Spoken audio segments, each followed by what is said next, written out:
ఓం నమ శివాయ. అందరికీ నమస్కారం. మార్చి 14 గ్రహణం. ప్రతి ఒక్కరూ ఖచ్చితంగా పాటించాల్సిన నియమాలు.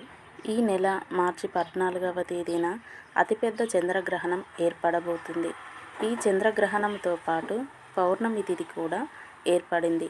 పాల్గొన మాసంలో వచ్చే పౌర్ణమి చాలా పవిత్రమైనది. శుక్రవారంతో కలిసి వచ్చే పౌర్ణమి ఇంకా శక్తివంతమైనది. ఈ పౌర్ణమి రోజున గ్రహణం ఏర్పడింది. గ్రహణ సమయంలో ఎలాంటి నియమాలు పాటించాలి, ఎలాంటి తప్పులను చేయకుండా ఉండాలి, అలాగే ఎలాంటి పరిహారాలను పాటించాలి అనే విషయాల గురించి ఈ వీడియోలో తెలుసుకుందాం. ముందుగా వీడియోని లైక్ చేసి ఛానల్ని సబ్స్క్రైబ్ చేసుకోండి. అలాగే ఓం నమ శివాయ అని కామెంట్ చేయండి.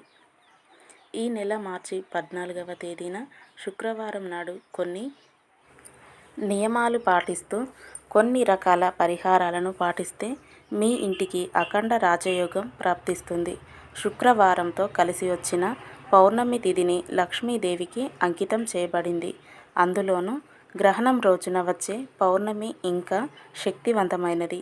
మార్చి 14వ తేదీన ఉదయం 9:27 గ్రహణం ప్రారంభమై మధ్యాహ్నం 3:29 వరకు చంద్రగ్రహణం ఏర్పడుతుంది.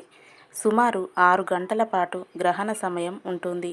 ఈ గ్రహణ సమయంలో ప్రతి ఒక్కరూ జాగ్రత్తగా ఉండాలి, లేకపోతే మీ జాతకంలో దోషాలు ఏర్పడతాయి.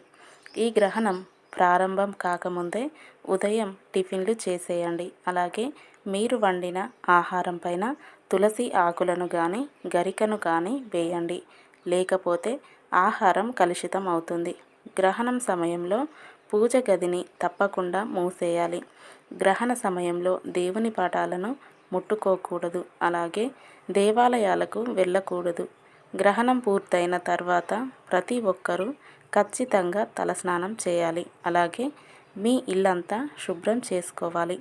ఇల్లు మొత్తం శుభ్రం చేయలేని వాళ్ళు ఇల్లంతా పసుపు నీళ్ళు చిలకరించుకోండి. అలాగే గ్రహణం పూర్తయిన తర్వాత పూజ గదిలో ఉన్న దేవుని పటాలను శుభ్రంగా తుడవాలి.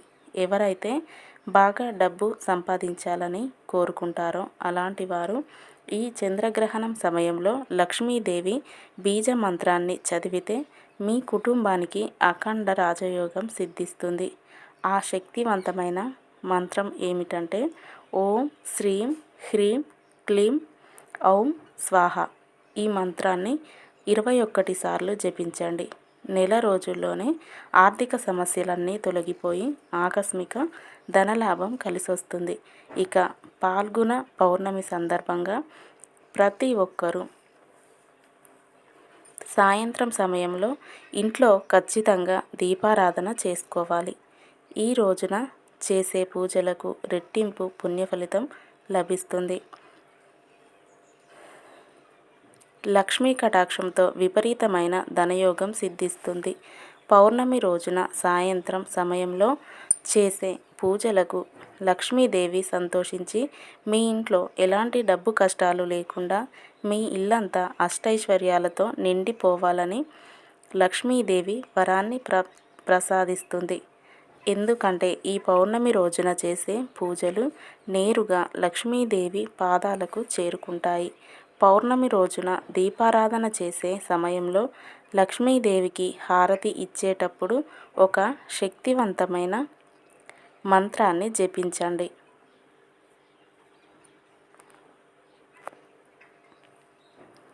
ఆ మంత్రం ఏమిటంటే ఓం శ్రీ లక్ష్మీ నమః అనే మంత్రాన్ని 3 సార్లు చదువుతూ లక్ష్మీదేవికి హారతి ఇవ్వండి. మీ ఇంట్లోకి వెంటనే లక్ష్మీదేవి అడుగు పెడుతుంది. అలాగే మీ మనసులో ఏదైనా కోరిక ఉంటే ఆ కోరికలు వెంటనే నెరవేరాలంటే ఒక తెల్ల కాగితం తీసుకొని దానిపైన మీ కోరికను రాసి మీ పూజ గదిలో ఉన్న లక్ష్మీదేవి చిత్రపటం దగ్గర పెట్టుకొని లక్ష్మీదేవికి నమస్కారం చేసుకోండి. మీ కోరికలన్నీ ఖచ్చితంగా నెరవేరుతాయి. ఈ పౌర్ణమి రోజున సాయంత్రం సమయంలో ప్రతి ఒక్కరూ ఇంటి ముందు దీపాలు వెలిగించాలి.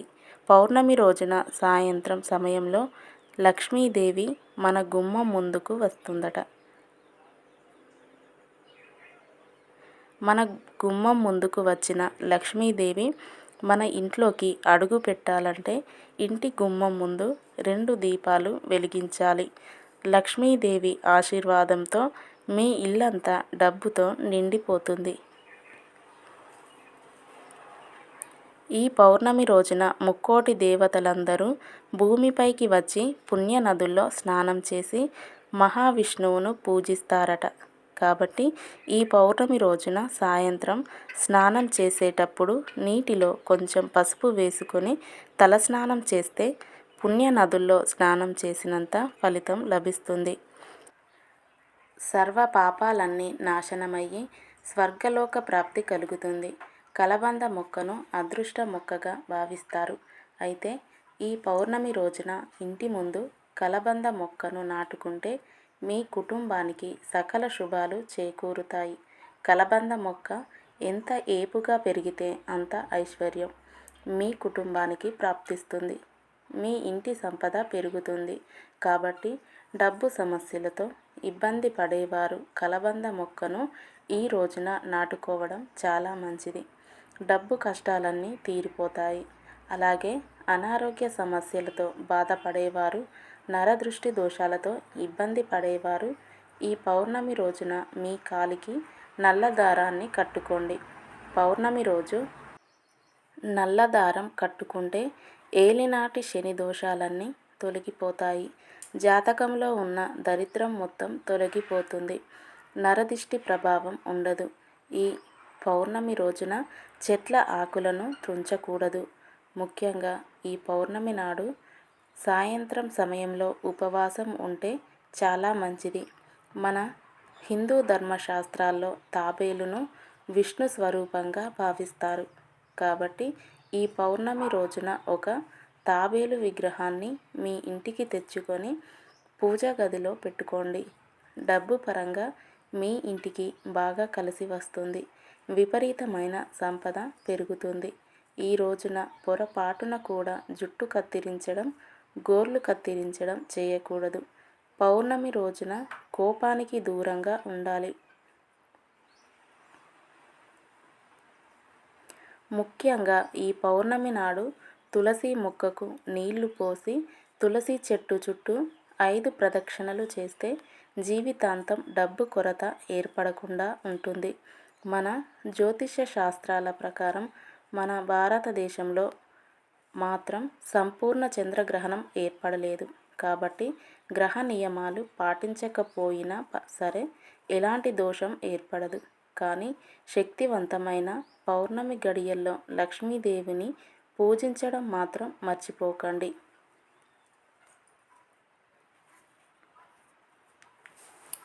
ఈ వీడియో మీకు నచ్చితే తప్పకుండా లైక్ చేయండి, షేర్ చేయండి, అలాగే ఛానల్ని సబ్స్క్రైబ్ చేసుకోండి.